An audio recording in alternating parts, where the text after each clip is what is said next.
Bonjour à tous, je suis ravi de vous retrouver après cette pause estivale pendant laquelle, je l'espère, vous aurez pu vous reposer. Car la rentrée va être dense, très dense. Dense sur le front de la politique commerciale tout d'abord. Oubliez l'armistice commercial, la belle entente du 25 juillet entre Jean-Claude Juncker et Donald Trump, qui devait déboucher sur un accord étendu de libre-échange, a été balayée par une interview du président américain, qualifiant une nouvelle fois l'Europe, et je cite, d'aussi mauvaise que la Chine, mais en plus petit. À propos de la Chine, justement, le bilan n'est pas plus glorieux. Trump attend la fin des consultations publiques, prérequis obligatoires avant toute action, pour annoncer de nouvelles augmentations des droits de douane qui pourraient porter sur 200 milliards de dollars supplémentaires de produits chinois. Danse sur le front de la politique européenne ensuite, avec la démission de nombreux ministres anglais. Cela enfonce Theresa May encore et toujours plus profondément. L'échéance approche et les propositions du gouvernement de Sa Majesté ne rencontrent ni le soutien interne, ni l'approbation de ses futurs ex-partenaires. En Italie, la ligne du gouvernement reste pour le moins confuse, en tout cas au niveau du budget.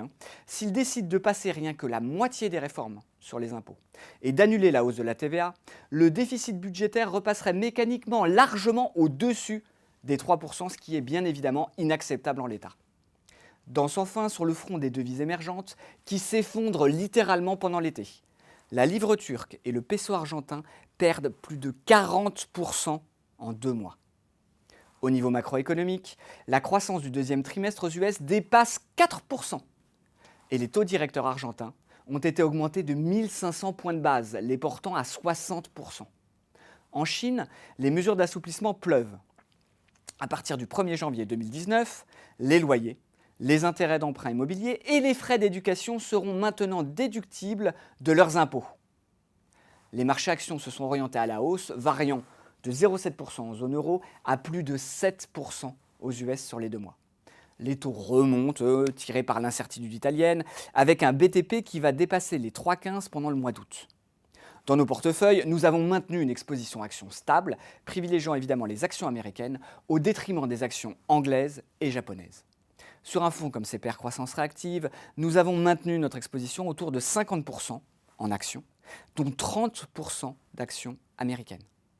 Au cours de l'été, nous avons réduit notre exposition au dollar de 32 à 25% et nous avons aussi remonté notre sensibilité obligataire, principalement sur la zone euro, à la fin du mois d'août. Je sais que le contexte est anxiogène et que les risques sont nombreux. Alors évidemment, la tentation est forte pour un allocataire d'actifs consciencieux de couper complètement son exposition d'actions et d'éviter les investissements obligataires.